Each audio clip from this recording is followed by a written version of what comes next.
Capitol Studios, Los Angeles, August 16, 1956. The session is set to begin in less than an hour. Ella Fitzgerald has already arrived. Louis Armstrong will be there soon. Norman Granz, who's staking his new label's reputation on this idea, stands in the control room watching the clock. And here's what nobody's saying out loud. This might not work. Not because either singer lacks talent. The opposite. Both are untouchable in their own worlds. But those worlds don't overlap. Ella's voice is crystal, precise, agile, technically flawless. Armstrong's is gravel, broken, weathered, impossibly human. Last night they shared a stage at the Hollywood Bowl. 20,000 people. Art Tatum, Oscar Peterson, the best jazz had to offer. It was a triumph. But sharing a stage isn't the same as sharing a microphone. And they've never done that before. Not like this. The material has been chosen. 11 songs. Standards from the American Songbook. Irving Berlin, George Gershwin, Hoagy Carmichael. Beautiful melodies, sure. But also songs that require intimacy. Conversation. A kind of musical trust that can't be faked. There's been no rehearsal. Armstrong's touring schedule doesn't allow it. The songs have been set in his keys to make it easier, but that means Ella will be adjusting on the fly. And Armstrong, he doesn't know half this material. These aren't his songs. He'll be learning them in real time. Oscar Peterson's quartet will back them. 4 of the finest musicians alive, but even they don't know exactly what's about to happen. Granz has built his career on instinct, on pairing artists in ways that look impossible on paper. But this one feels different. 2 legends. 2 completely opposite vocal approaches. One day to capture something that either justifies his vision or exposes its limits. The clock is ticking. Norman Granz didn't just produce records, he built worlds. By 1956, he'd already desegregated concert halls across America through his Jazz at the Philharmonic tours. He'd fought promoters, argued with venue owners, insisted that his artists, many of them black, would perform for integrated audiences or not at all. He'd won most of those fights. Earlier that year, Granz founded Verve Records. His vision was clear. Elevate jazz to the level of art. Not background music, not novelty. Art. And Ella Fitzgerald was his star. She just released Ella Fitzgerald Sings the Cole Porter Songbook. It sold 100,000 copies in its first month. Unprecedented for a jazz vocal album. She was 39, at the absolute peak of her powers. Critics called her the First Lady of Song. They weren't exaggerating, but Granz wanted more. He wanted to prove that jazz vocalists could do what symphony orchestras did. Interpret the great composers with reverence and invention. That meant recording the American Songbook. And it meant pairing Ella with someone who could match her artistry while challenging her approach. Louis Armstrong was the only choice. At 55, Armstrong was more than a musician. He was an icon. He'd revolutionized jazz in the 1920s with his trumpet playing. By the 1950s, he was Ambassador Satch, touring relentlessly, appearing in films, spreading jazz across the globe. His voice was as recognizable as his trumpet. Warm, raspy, full of humor and heart. But there was a problem. Armstrong's style was old-fashioned to some. Bebop had arrived. Miles Davis, Dizzy Gillespie, the young modernists were redefining jazz. Armstrong's broad smile, his genial stage presence, some critics saw it as outdated, even pandering. Granz saw something else. He saw an artist whose understanding of melody, phrasing, and emotional truth was unmatched. He saw someone who could take a song written by white composers for white audiences and make it breathe with soul. And he had an idea. What if the 2 greatest vocalists in jazz, one representing elegance, one representing humanity, recorded together? What if their differences weren't a problem but the entire point? It was a gamble. Fitzgerald and Armstrong had recorded a few singles together for Decca in the late 1940s. The results were pleasant, forgettable, nothing that suggested they belonged on the same album for an entire set. But Grunz had spent the previous night watching them at the Hollywood Bowl. He'd seen something, not chemistry exactly, but potential, a spark that might ignite if given the right conditions. So he booked Capitol Studios for the following day. Called in Oscar Peterson's quartet, Peterson on piano, Ray Brown on bass, Herb Ellis on guitar, Buddy Rich on drums, chose 11 songs, and hoped. Because this wasn't just about making a record. It was about proving that jazz could be intimate and sophisticated. That two voices from different generations, different approaches, different worlds, could find common ground in great songs. If it worked, it would be a statement. If it didn't, it would be expensive proof that some ideas should stay ideas. The first problem, Louis Armstrong was exhausted. He'd been on the road for months. His schedule was punishing. 300 shows a year wasn't unusual. Films, television appearances, international tours sponsored by the State Department. Ambassador Satch didn't get breaks. His lips hurt. Years of hitting high notes had taken their toll. And now Grunz wanted him in a studio, singing songs he didn't know, with no time to prepare. The second problem, the songs themselves. Can't we be friends? Isn't this a lovely day? Moonlight in Vermont. Beautiful standards, sure, but not Armstrong's repertoire. He played New Orleans jazz, Dixieland, his own compositions. These were sophisticated ballads from Broadway shows and Hollywood films. He'd have to learn them in the studio, while the tape was rolling.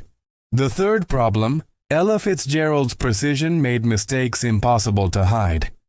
She didn't just sing notes, she inhabited them. Her diction was perfect. Her pitch was perfect. Her phrasing was perfect. Recording with her meant there was nowhere to hide. Any roughness, any uncertainty would be exposed. And Armstrong's voice was all roughness. That was its power. But it was also its risk. Peterson's quartet arrived first. They'd played together long enough to read each other's minds. Brown and Rich locked in instantly. Ellis and Peterson began sketching out arrangements. But even they seemed uncertain. Peterson later recalled the atmosphere. Professional, focused, but tentative. Nobody knew what would happen when the two voices came together. Ella arrived calm. She always was. But those close to her noticed something. She was listening more carefully than usual, adjusting, waiting to see what Armstrong would bring. Because that was the unspoken tension. Armstrong had been given final say on keys, on tempo. Grunz had made that decision to put him at ease. But it also meant Ella would be following his lead. For a vocalist of her caliber used to complete control of her instrument, that was a concession. A risk. When Armstrong walked in, he was friendly, gracious. He joked with the band, greeted Ella with warmth. But he didn't hide his uncertainty. "I don't know these songs, Pops," he told Grunz.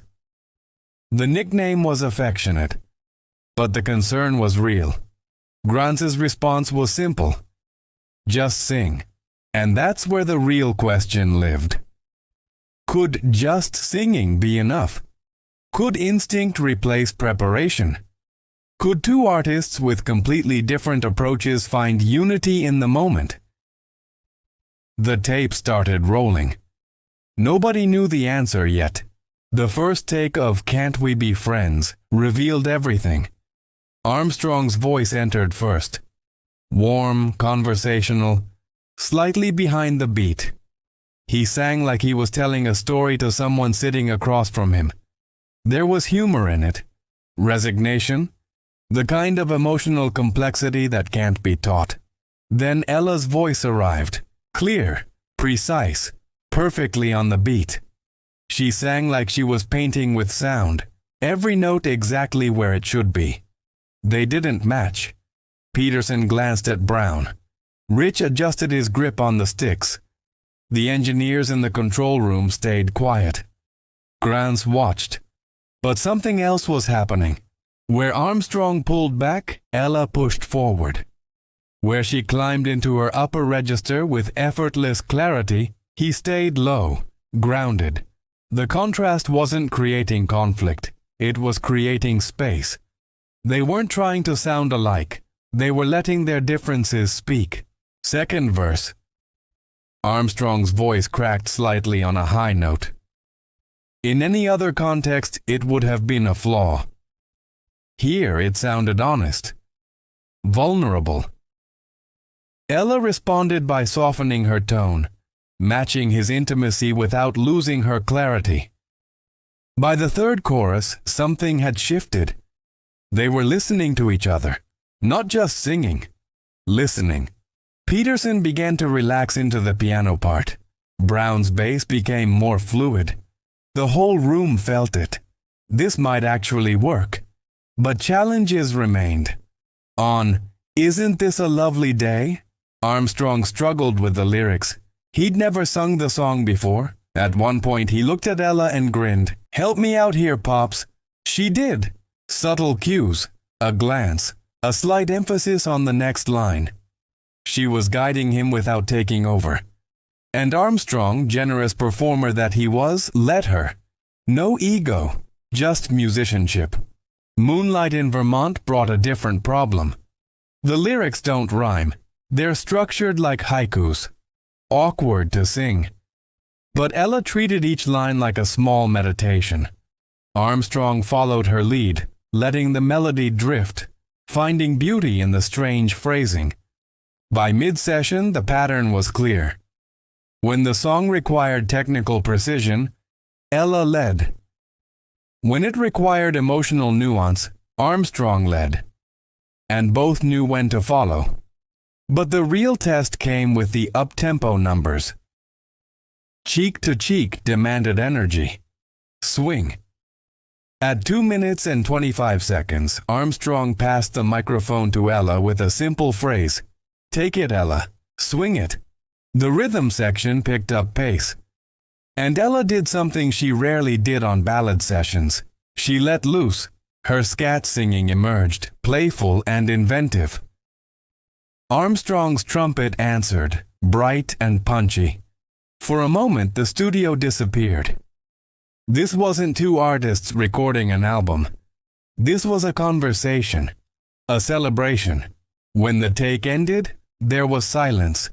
Then Peterson started laughing, not at anything, just release. Joy. Grans knew this was going to work. 6 hours into the session, fatigue began to show. Armstrong's voice was tiring. The high notes were harder now. His phrasing, usually so loose and natural, was tightening. He was pushing. Ella noticed. Between takes, she suggested they record the remaining ballads first. Save the harder material for later if his voice held up. Grans agreed. They rearranged the schedule. Tenderly was next. A quiet song. Intimate. It required almost no range but complete emotional honesty. Armstrong sang the first verse like a confession, his voice barely above a whisper at points. When Ella joined, she did something unexpected. She imitated his phrasing, not mocking, honoring. At the end of her final line, she dropped into his gravelly tone, a perfect Armstrong impression. Everyone in the studio laughed, Armstrong most of all. It broke the tension. The exhaustion was still there, but the joy returned. The Nearness of You followed, another slow one. Brown's bass carried the melody while Ella and Louis traded lines. At one point their voices overlapped, creating a moment of unplanned harmony. Val Valentin, the recording engineer, made a note. The three-track setup was capturing extraordinary separation, every breath, every subtle vocal texture. This wasn't just a good recording, it was pristine. But then came the decision that would define the album. They still had April in Paris to record, the longest song on the set. Over 6 minutes, it demanded sustained energy, lyrical nuance, and chemistry that couldn't be manufactured. Armstrong's voice was shot. Ella could have carried it alone. She'd done it before. Grans asked Armstrong directly, "Can you do one more?" Armstrong looked at Ella. She nodded, not with encouragement, with partnership. "Let's make it good, Pops," he said. They recorded April in Paris in one take. Armstrong sang with everything he had left. His voice cracked, wavered. At moments it barely held together, but it never stopped being beautiful. Ella wove around him, supporting without overshadowing. Her clarity became his foundation. His humanity became her inspiration. When the song ended, Armstrong sat down. He was done. Not just for the session, done. Grans didn't ask for another take. He didn't need to. 11 songs, 11 takes, all recorded in a single day. As the musicians packed up, Armstrong shook Peterson's hand, thanked the rhythm section, hugged Ella. "That's it, Pops," he told Grans. "That's all I got." It was enough. Ella and Lewis was released in October 1956. The initial response was careful.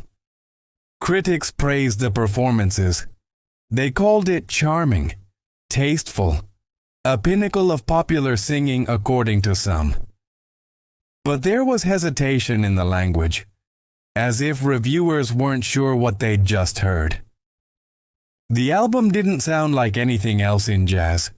It wasn't bebop. It wasn't traditional New Orleans jazz.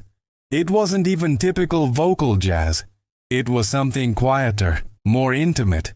Some critics questioned whether Armstrong and Fitzgerald's approaches were compatible. The Penguin Guide to Jazz gave it 3.5 stars, high praise but with a caveat.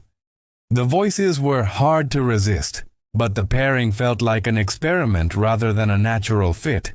Jazz purists were conflicted. Armstrong to them represented the past. This album didn't challenge that narrative, it leaned into it. Ballads, standards, gentle tempos. Where was the innovation? And yet the public responded. By the end of the year, Ella and Lewis hit #1 on the Billboard Jazz Bestsellers chart. It climbed to #12 on the mainstream pop chart. For a jazz vocal album, that was extraordinary. Radio stations played Cheek to Cheek and Moonlight in Vermont. The warmth of the performances cut through. This wasn't music that demanded your attention. It invited you in. But the real test wasn't commercial success. It was longevity. Would this album matter in a year? 5 years? Would it be remembered as a curiosity or as something essential? In late 1956, nobody knew. What they did know was this. Armstrong and Fitzgerald's contrasting voices had created something unexpectedly cohesive. The rough and the smooth, the instinctive and the technical, the human and the perfect. The question wasn't whether it worked anymore. It clearly did. The question was what it meant. Norman Granz didn't wait to find out if the album mattered. He booked Armstrong and Fitzgerald for another session. Then another. Ella and Lewis again arrived in 1957, a double album this time, 19 songs.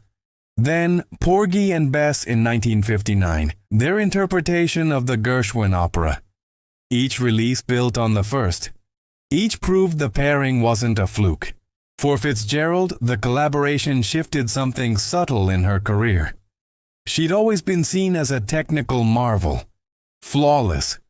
But working with Armstrong reminded audiences that she could also be playful, loose, human.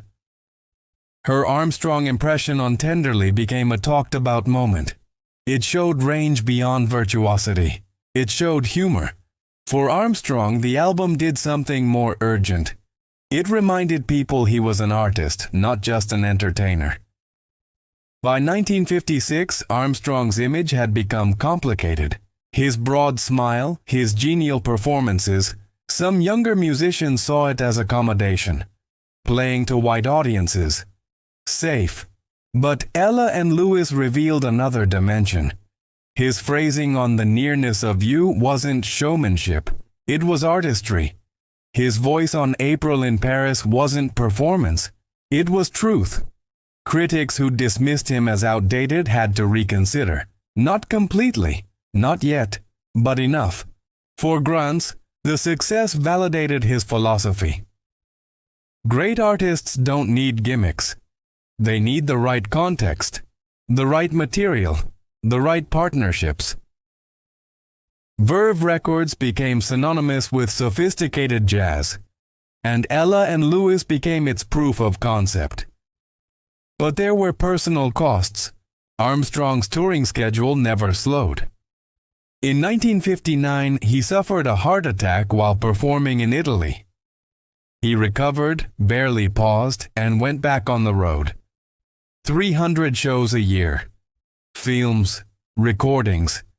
His body was breaking down. Fitzgerald's ex-husband, Ray Brown, had played bass on the session. Their marriage had ended, but their professional relationship remained strong. Still, the session was a reminder of complicated histories, of personal sacrifices for art. And for the musicians who played on the album, Peterson, Brown, Ellis, Rich, it became a high watermark.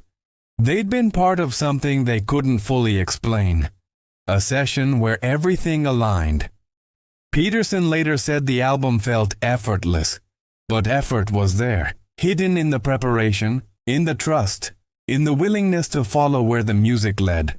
The consequences weren't dramatic.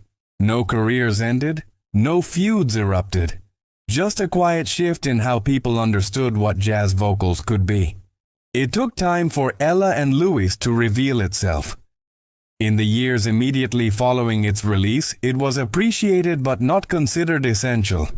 A lovely album, a successful collaboration, but not a turning point. Then something changed. By the 1960s, as rock and roll dominated popular music, jazz began to feel like a relic to mainstream audiences. The standards Armstrong and Fitzgerald recorded, songs by Gershwin, Berlin, Carmichael, started fading from radio. But Ella and Lewis endured. Musicians kept returning to it. Younger vocalists studied the interplay between Armstrong and Fitzgerald. The way they balanced technical precision with emotional openness. How they made space for each other without losing themselves. Björk, decades later, would name it one of her favorite albums. "I love the way Ella and Lewis work together," she said in a 1993 interview. Coming from an artist known for pushing boundaries, that mattered. Critics began to soften their initial reservations. What once seemed like incompatibility now sounded like counterpoint.